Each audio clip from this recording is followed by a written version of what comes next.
का एक ऐसा मंदिर जहां चिता की राख से भगवान शिव की आरती की जाती है। एक ऐसा मंदिर जहां मृत्यु भी जाने से घबराती है। यह मंदिर जितना पूज्य है उतना ही रहस्यमयी और भयावह भी है। यह है उज्जैन का महाकालेश्वर मंदिर, जहां के स्वामी हैं काल के भी काल, महाकाल। यह मंदिर 12 ज्योतिर्लिंगों में से एक है और सबसे पवित्र भी माना जाता है। भारत के ज्यादातर शिवलिंग उत्तरमुखी होते हैं, लेकिन महाकालेश्वर का शिवलिंग एकमात्र ऐसा शिवलिंग है जो दक्षिणमुखी है और इस दिशा को मृत्यु का द्वार कहा जाता है। आखिर क्या है इस ज्योतिर्लिंग के निर्माण की कहानी और क्यों यह भारत के बाकी ज्योतिर्लिंगों से अलग है? दरअसल काल का अर्थ केवल मृत्यु नहीं बल्कि समय भी होता है, यानी यहाँ के स्वामी महाकाल मृत्यु और समय दोनों से परे हैं। क्या है महाकाल और काल भैरव का रहस्य? और सबसे बड़ा सवाल, क्यों कोई भी मंत्री, राजा, यहाँ तक कि प्रधानमंत्री भी उज्जैन की इस नगरी में रात्रि विश्राम करने से डरते हैं? क्या होगा यदि वे यहाँ रात को ठहर गए? और क्या हुआ जब मध्य प्रदेश के मुख्यमंत्री मोहन यादव ने इस परंपरा को तोड़ने की कोशिश की? इस मंदिर का सबसे बड़ा रहस्य है यहाँ हर सुबह 4 बजे होने वाली भस्म आरती, जिसे कभी आदमी की चिता की राख से बनाया जाता था और कुछ लोगों का मानना है कि आज भी यहाँ मनुष्य की चिता की भस्म से ही शिवलिंग की पूजा होती है। तो आखिर इसकी असली सच्चाई क्या है? माना जाता है कि केवल इस आरती के दर्शन मात्र से आदमी की आने वाली संकटें टल जाती हैं, क्योंकि वह स्वयं महाकाल की शरण में होता है। एक और बड़ा रहस्य जो इस नगरी को खास बनाता है वह है काल भैरव मंदिर, जिसमें काल भैरव को हर दिन हजारों लीटर शराब का भोग चढ़ाया जाता है। और चौंकाने वाली बात यह है कि मूर्ति यह शराब पी भी जाती है। कई शोधकर्ताओं और इतिहासकारों ने इस रहस्य को सुलझाने की कोशिश की, मगर आज तक यह कोई पता नहीं लगा पाया कि वह हजारों लीटर शराब आखिर जाती कहां है। और एक समय जब अंग्रेजों ने इसकी सच्चाई जानने के लिए मंदिर के नीचे खुदाई करने की कोशिश की, तो उनके साथ कुछ ऐसा हुआ जिसे सुनकर आप भी चौंक जाएंगे। तो मित्रों, आज हम चलेंगे महाकालेश्वर मंदिर के इस सफर पर, जहां आस्था और भक्ति के साथ साथ कई ऐसे खौफनाक रहस्यों के बारे में बताएंगे जो आपको चौंका कर रख देंगे। मेरी आपसे विनती है कि वीडियो को शुरू से अंत तक जरूर देखें, और अगर आपको यह वीडियो अच्छी लग रही है तो कमेंट में हर हर महादेव जरूर लिखें। बहुत समय पहले की बात है, जब उज्जैन को अवंतिकापुरी के नाम से जाना जाता था।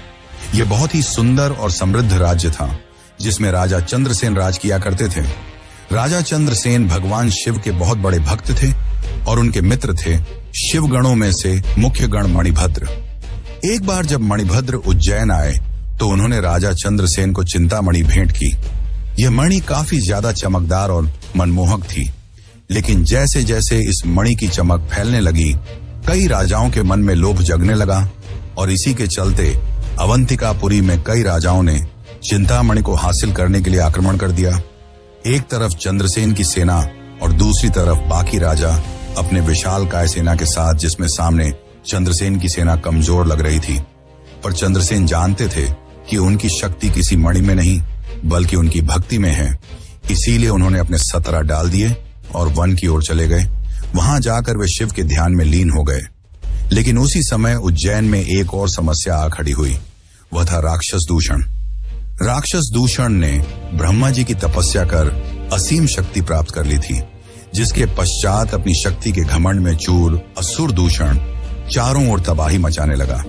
उसे पूजा पाठ करने वालों से सख्त नफरत थी।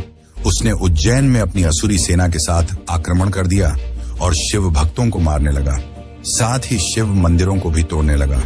पूरी अवंतिका नगरी में हाहाकार का माहौल था।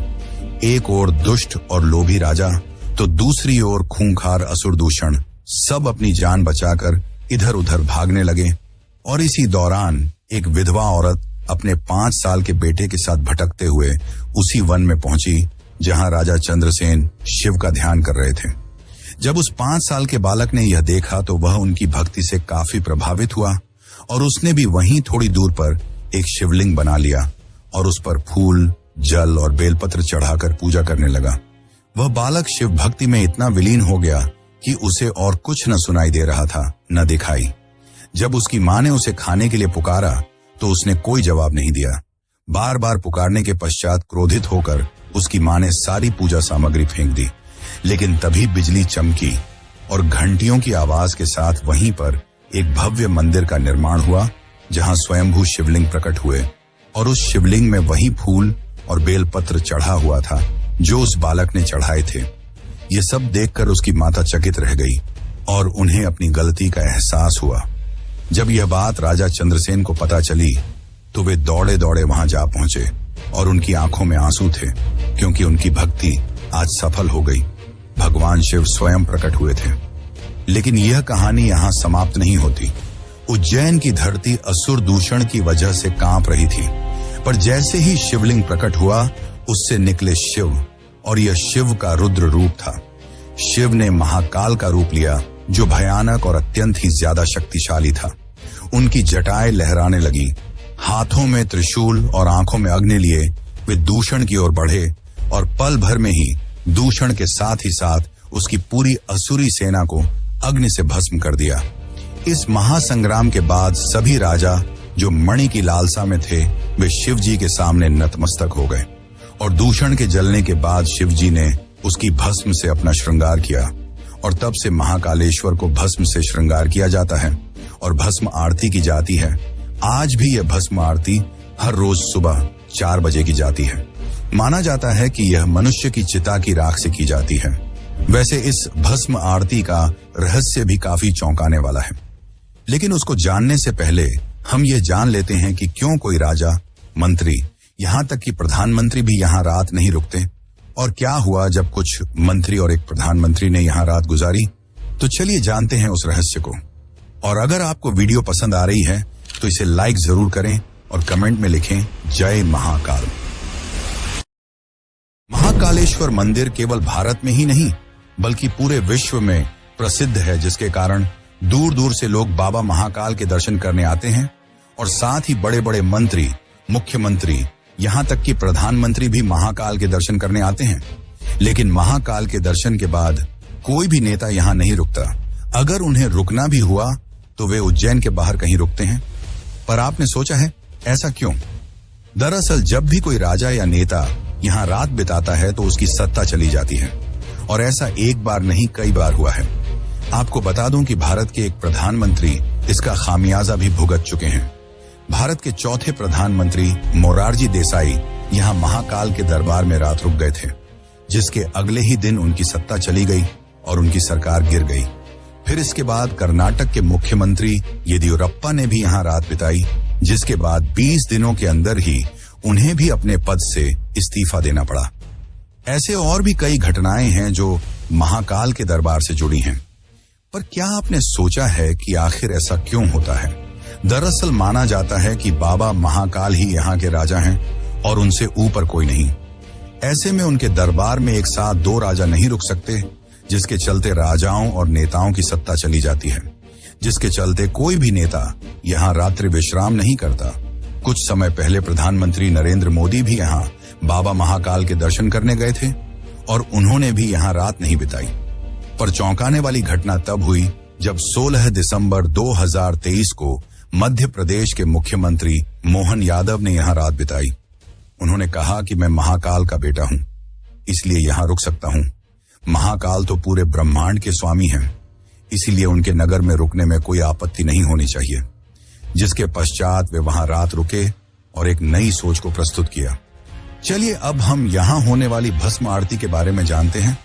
दोस्तों, ज्यादातर मंदिरों में भगवान की पूजा दीप जलाकर की जाती है, पर महाकालेश्वर मंदिर में यह आरती भस्म से होती है।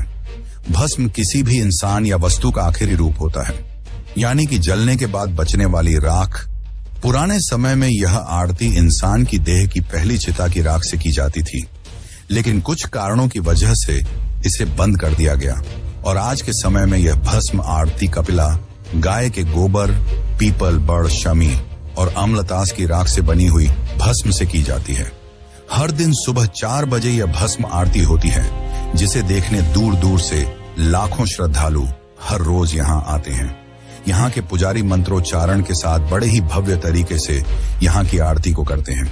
मान्यता है कि जो भक्त सच्चे मन से इस भस्म आरती में सम्मिलित होता है, उसे मृत्यु का भय नहीं सताता।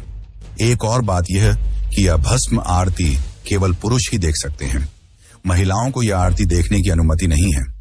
वैसे दोस्तों, क्या आपको पता है कि महाकालेश्वर मंदिर 3 भागों में बांटा हुआ है, जिसका सबसे ऊपरी भाग है नागपंचेश्वर मंदिर, जो अपने आप में एक रहस्य है। तो चलिए अब जानते हैं इस रहस्य को। हिंदू धर्म में नागों की पूजा का एक खास महत्व रहा है। लोग सांपों को सिर्फ जानवर नहीं बल्कि भगवान शिव का गहना मानते हैं, उनके गले का श्रृंगार। हमारे देश में कई ऐसे मंदिर हैं जो नाग देवता को समर्पित हैं, और उन्हीं में से एक बहुत ही खास मंदिर है उज्जैन का नाग चंद्रेश्वर मंदिर। यह मंदिर महाकालेश्वर मंदिर की 3री मंजिल पर स्थित है, और इसकी सबसे बड़ी खास बात यह है कि यह साल भर में सिर्फ एक दिन, नाग पंचमी के दिन ही खोला जाता है। मान्यता है कि नागराज तक्षक स्वयं यहाँ विराजमान हैं, और उनकी इच्छा थी कि उन्हें एकांत में पूजा जाए। इसलिए मंदिर के पट साल में सिर्फ एक बार खोले जाते हैं, और उसी दिन भक्त दर्शन कर पाते हैं। इस मंदिर में जो प्राचीन मूर्ति स्थापित है वह दुनिया में और कहीं देखने को नहीं मिलती। इसे नेपाल से लाया गया था, और इसमें भगवान शिव, माता पार्वती, गणेश जी और नागों की बेहद सुंदर मूर्तियां एक साथ दिखती हैं। कथा के अनुसार नागराज तक्षक ने भोलेनाथ को प्रसन्न करने के लिए कठोर तप किया था। उनकी तपस्या से खुश होकर भगवान शिव ने उन्हें अमृतत्व का वरदान दिया। तभी से नागराज तक्षक ने भगवान के सानिध्य में रहना शुरू किया, लेकिन उन्होंने यह शर्त रखी कि उनके एकांत में कोई विघ्न न डाले। इसी कारण केवल नाग पंचमी पर ही मंदिर के दरवाजे खुलते हैं। नाग चंद्रेश्वर मंदिर सिर्फ एक मंदिर नहीं बल्कि आस्था, रहस्य और परंपरा का वो संगम है जो हर शिव भक्त को एक बार जरूर महसूस करना चाहिए। महाकालेश्वर ज्योतिर्लिंग की एक और खास बात यह है कि यह दक्षिण दिशा की ओर मुख किए हुए हैं। आमतौर पर शिवलिंगों की जल निकासी वाली दिशा उत्तर होती है, लेकिन यहाँ इसका मुंह दक्षिण की ओर है।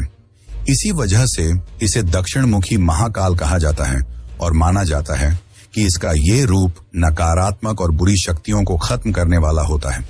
इस दिशा में स्थापित होने के पीछे कई धार्मिक मान्यताएं हैं जो इस शिवलिंग को और भी खास बनाती हैं। महाकालेश्वर को स्वयं भू ज्योतिर्लिंग माना जाता है, यानी ये शिवलिंग किसी ने बनाया नहीं बल्कि स्वयं धरती से प्रकट हुआ है।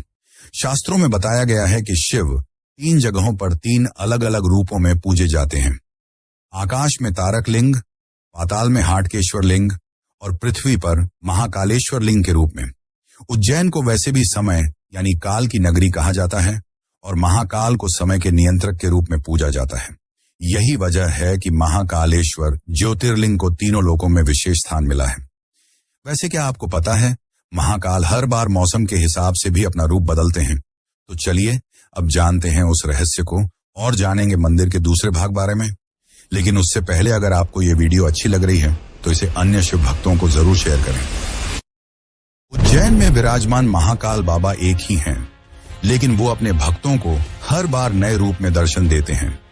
हर त्योहार, हर मौसम और हर खास मौके पर उनका अलग अलग रूप में श्रृंगार किया जाता है। यही कारण है कि हर साल लाखों लोग सिर्फ उनके इन अलग अलग रूपों के दर्शन के लिए उज्जैन आते हैं। जैसे शिवरात्रि के दिन महाकाल दूल्हे के रूप में सजते हैं, तो श्रावण मास में उन्हें राजाधिराज यानी राजा के रूप में सजाया जाता है। दिवाली के समय पूरा महाकाल मंदिर दीपों से जगमगा उठता है, तो होली में भगवान का आंगन गुलाल से भर जाता है। गर्मी के दिनों में महाकाल के सिर पर मटकों से पानी चढ़ाया जाता है ताकि उन्हें ठंडक मिले। वहीं कार्तिक मास में एक विशेष पूजा के तहत उन्हें पालकी में बैठाकर भगवान विष्णु को सृष्टि की जिम्मेदारी सौंपी जाती है। महाकाल के हर रूप में कुछ खास बात होती है जिसे देखकर हर भक्त भाव विभोर हो जाता है।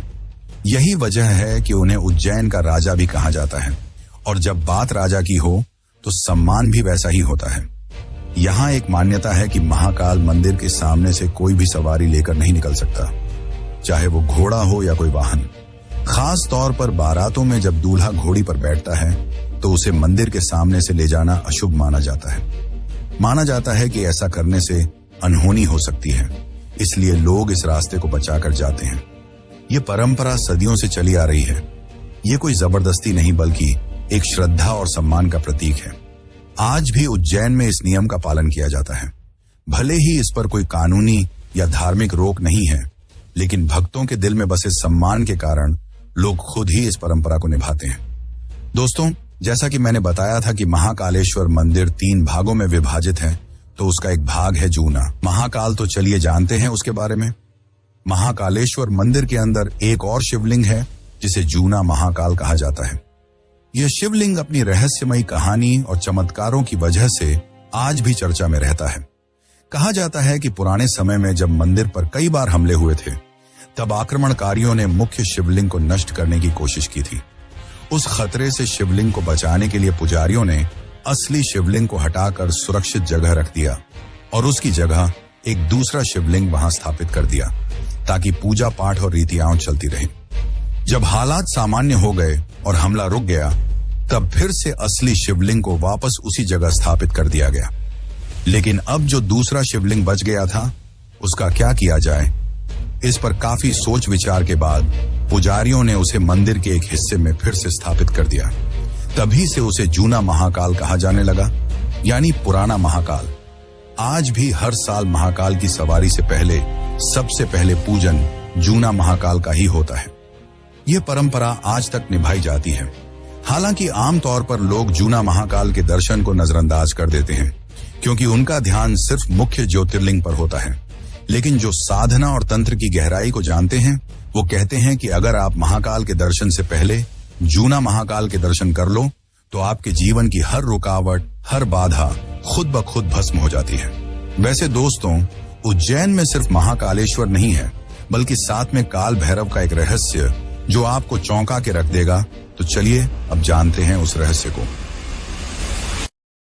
उज्जैन शहर से करीब 8 किलोमीटर की दूरी पर काल भैरव मंदिर स्थित है, जो करोड़ों लोगों की आस्था का केंद्र है। ऐसा माना जाता है कि जब कोई भक्त महाकालेश्वर के दर्शन करने आता है, तो काल भैरव मंदिर गए बिना उसकी यात्रा अधूरी मानी जाती है। मंदिर के पुजारियों के अनुसार इसका जिक्र स्कंद पुराण के अवंती खंड में भी मिलता है। काल भैरव को भगवान शिव का रौद्र और तांत्रिक रूप माना जाता है। वे तामसिक प्रवृत्ति के देवता हैं और इसी कारण उन्हें शराब का भोग चढ़ाने की परंपरा सदियों से चली आ रही है। यहाँ रोजाना सैकड़ों हजारों बोतल शराब चढ़ाई जाती है। लेकिन सबसे चौंकाने वाली बात यह है कि वो शराब आखिर जाती कहाँ है, ये आज तक कोई नहीं जान पाया। पुजारी जब शराब से भरा कटोरा मूर्ति के पास रखते हैं, तो देखते ही देखते शराब मूर्ति के होंठों से गायब हो जाती है, मानो भगवान खुद पी रहे हों। न मूर्ति में कोई छेद है, न कोई पाइप, न कोई सुराख, लेकिन फिर भी शराब खत्म हो जाती है। ब्रिटिश शासन के दौरान कैप्टन हंटर नाम के एक अंग्रेज अफसर ने इसे धोखा समझकर मंदिर की खुदाई और मूर्ति को तोड़ने की कोशिश की, लेकिन उसके हाथ कुछ भी नहीं लगा और कुछ ही दिनों में उसकी रहस्यमयी मौत हो गई। बाद में कई वैज्ञानिकों, पत्रकारों और विदेशी डॉक्यूमेंट्री टीमों ने भी इस रहस्य को समझने की कोशिश की। स्कैनिंग मशीनों, HD कैमरों और माइक्रोफोन तक लगाए गए, पर कोई सुराग नहीं मिला। शराब मूर्ति के पास गई और गायब हो गई।